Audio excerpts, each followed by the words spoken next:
is a startup in Berlin, and he is joining us from Berlin today.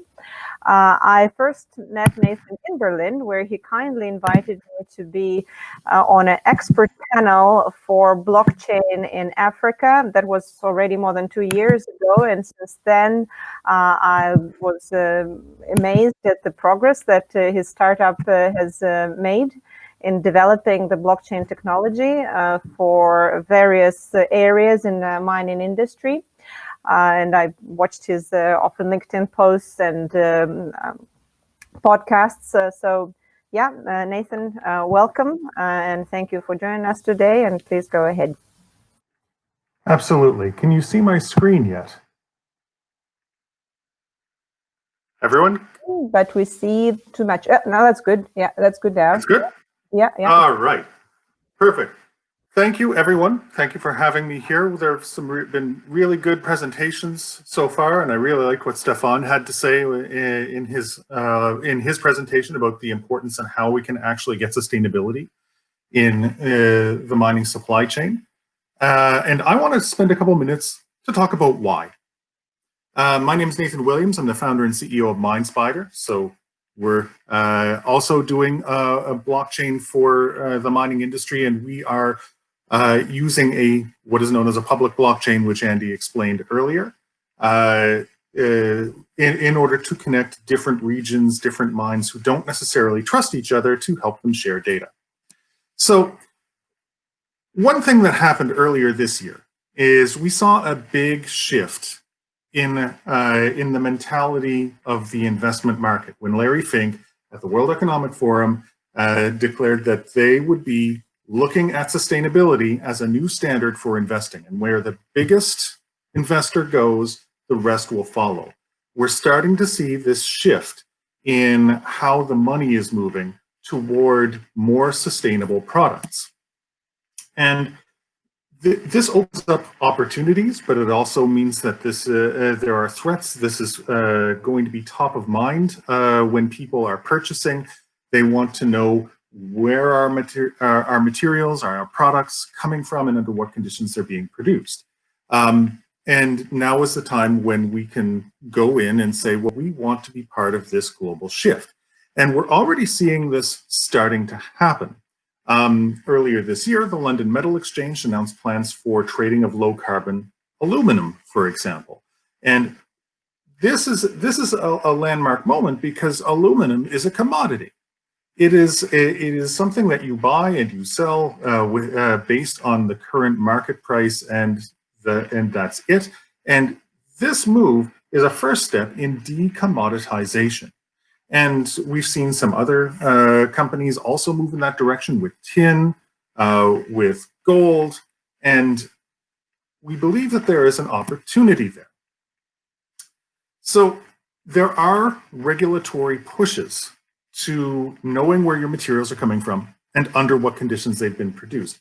But that in itself is not a strong enough force to move the global economy.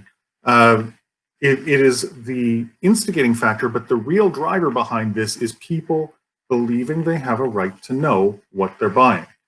And up until now, responsibility has always been pure cost. So this means that mines and smelters who have done extra due diligence, who have paid their workers fairly, who have put in waste management policies and undergone their ISO 14001 certification to make sure they're not polluting the environment, are at a cost disadvantage.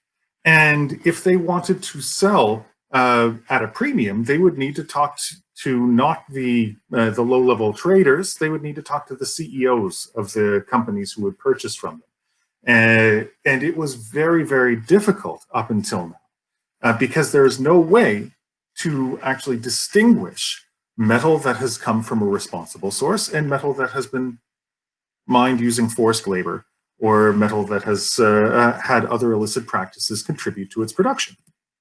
So about 50 odd years ago, it was legal and normal to sell pharmaceuticals anonymously. And that changed, and people complained, and people resisted that change.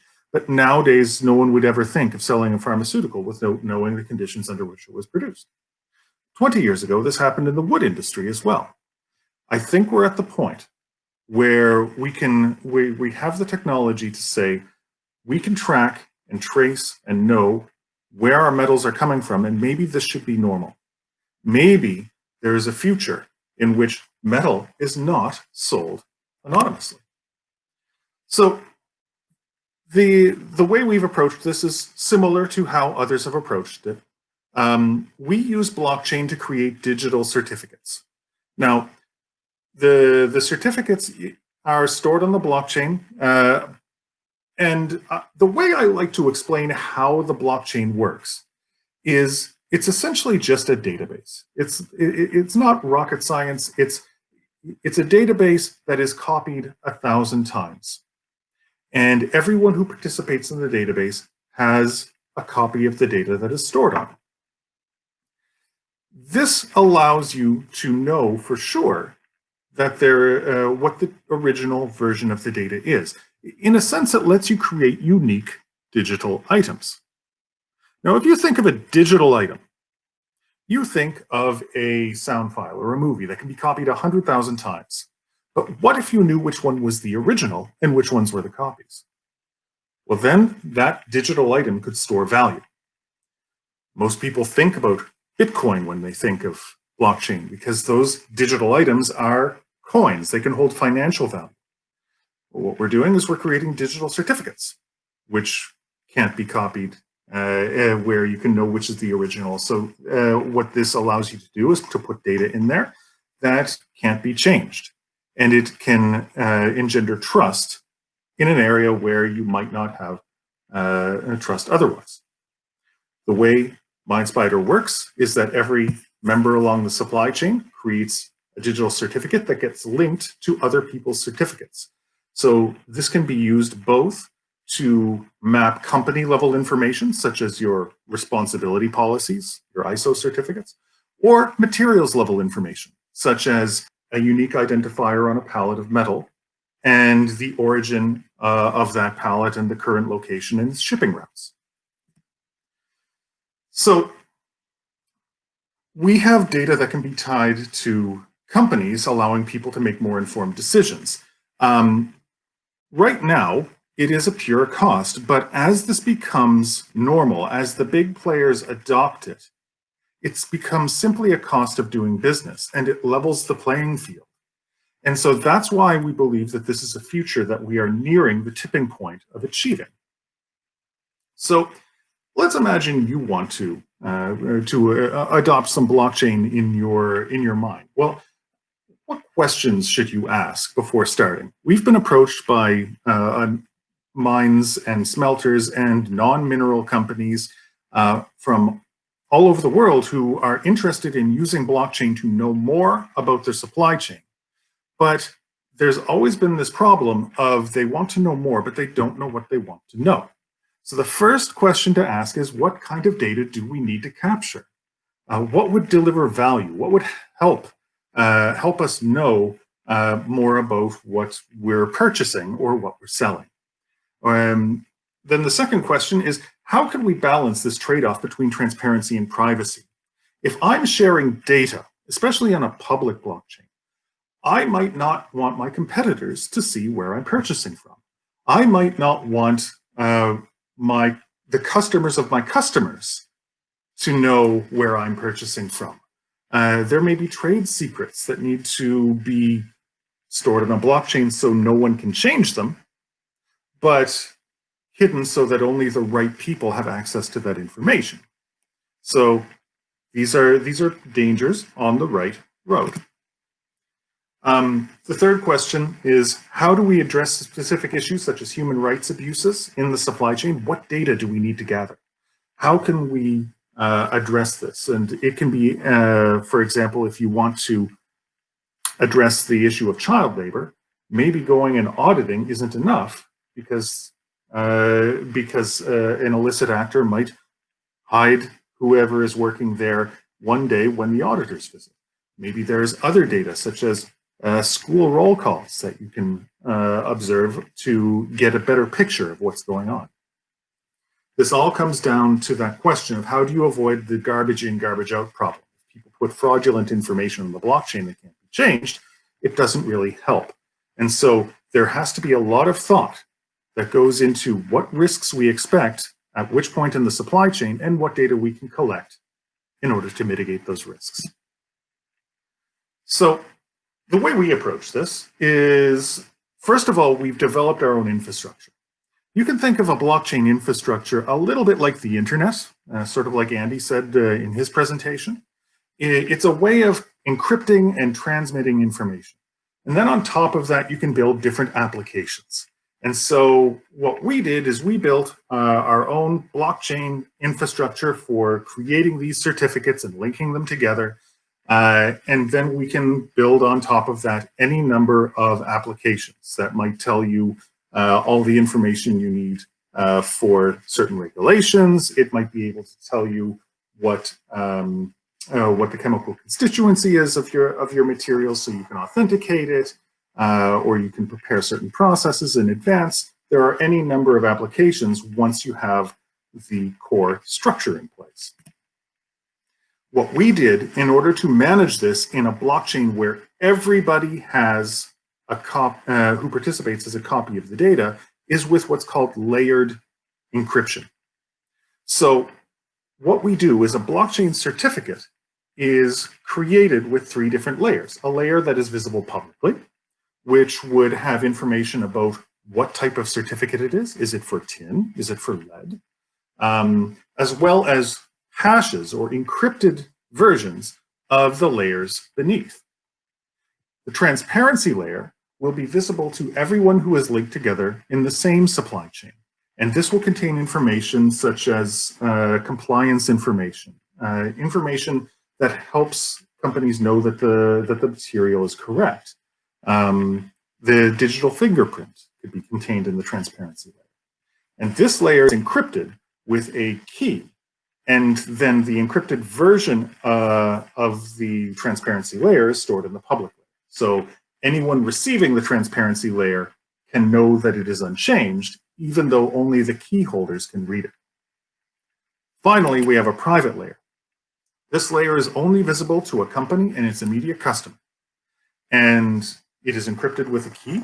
Everyone will, in the same blockchain, can see the encrypted version, but they cannot read it. So they can verify it is unchanged, even though only the key holders can read the information. By dividing the data in this way, it allows us a lot of flexibility in how we create, permission, and store this data, even though there's no single entity, no single company in charge of the supply chain. That's how we've approached this. So we've got a couple of ongoing projects that we've done. One is in tin traceability. We've had Google involved with that, and Volkswagen, and we've tracked tin out of Minespider San Rafael mine in Peru to end participants. And we've identified the documents that are necessary to authenticate the information, stored them on the blockchain. And we've also done a project with Volkswagen in lead battery traceability, starting at the other end of the supply chain and moving backwards, seeing who is present in the supply chain and what policies they have for worker safety. And by doing this, what we recognize is that it's really, really hard to get a project where you have to have the cooperation of many large companies. And so that's why we're developing right now a new application that will sit on top of our blockchain called OreSource.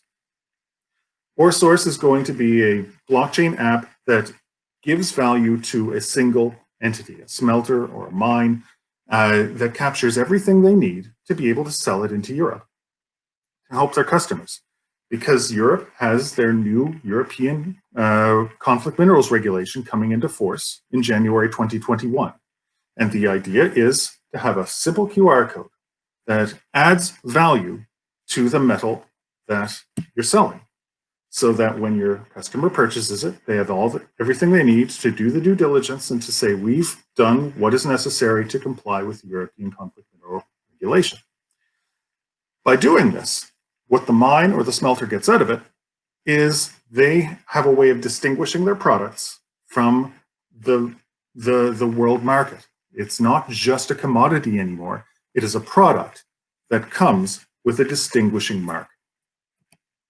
And this is sort of an example of how a screen would look like, is that you've got the European Conflict Minerals Regulation with certain data that you can attach. You can see you could also add in carbon emissions in this case, because what we've done is we've built this templating of information that can be then attached to the material. So that's just a little bit of what we're doing here at Minespider. Hope to give you a little aspect as to where we see the world going and why you might want to use blockchain in the first place. We really believe that, that the days of anonymized mineral sales are numbered, and that the future really is going to be trusted products, that your products are more valuable because you know where they came from. And so thank you for your time, and I hope I can answer any questions you have. Thank you very much, Nathan. Yes, there are questions. If you can answer them really quickly, I'll read out to you. Could you please give us example what associated information usually is provided with the digital certificate? Absolutely. So the most important thing is it depends on what problem you're trying to solve, right? So if you're doing OECD due diligence guidelines, which is what the European Conflict Minerals Regulation is based off of, most important is location and origin. Where is it being transported through? And digital identifiers. So if you've got, for example, tin, what are there any marks that will distinguish it on the, are there any trace elements that, I almost said impurities, but trace elements that would serve as an identifier so you could authenticate that this material you've received is what you were sold? There are, in other materials, that might not be as important, especially if you're starting at a brand and moving backwards. Many downstream companies, such as manufacturers, auto manufacturers, are more interested in the policies of the companies that they're buying from. And so, you know, if you're buying an auto part, maybe traceability of each gram of material is less important than who am I buying from? Do you have conflict mineral policies? Are you doing this due diligence that we want you to do? Do I have reason to trust where I'm purchasing from? And can we see sort of a map of who you're buying from, where all of this is coming from, and are we at geopolitical risk or are we at supply chain risk? Does that make sense? Yeah, absolutely. Yeah, and there are more related questions, but unfortunately we're pressed for time today, and this is why I want to continue this conversation, you know, with you later in our LinkedIn group, and I probably will also start a little newsletter where we can, you know, discuss more, because people are asking very basic questions that we also have, you know, how do we ensure there's a question, how do we prevent a mine from reporting they're producing more than what they actually extract in order to create space to include minerals mined illegally? Are there any experiences and what are the main experiences and difficulties you can share related to the project with Volkswagen? So there's a lot of interest. I think it was a great presentation, like really calm. Obviously you know what you're doing, you know, you're feeling comfortable now, you really, you know, advanced beyond the very beginning. So this is great. This is just great to see. This is how we want blockchain in mining to start and progress for the benefit of all, of the miners, of the consumers, and mining has a bad, you know, reputation with many people, and projects like yours are exactly what is needed to show that what we're doing is, you know, clean and good. So that's great. Yeah, what I can do is I can take a few moments and type in some answers in the public chat, and then if anyone has any follow-ups, they can connect with me on LinkedIn. Yeah, and also we will have a follow-up, which I hope you will join us for expert panel from 1:30 till 2. So maybe we can talk a bit more then as well, okay? Sounds good. All right, cool. So our next presenter joins us all the way from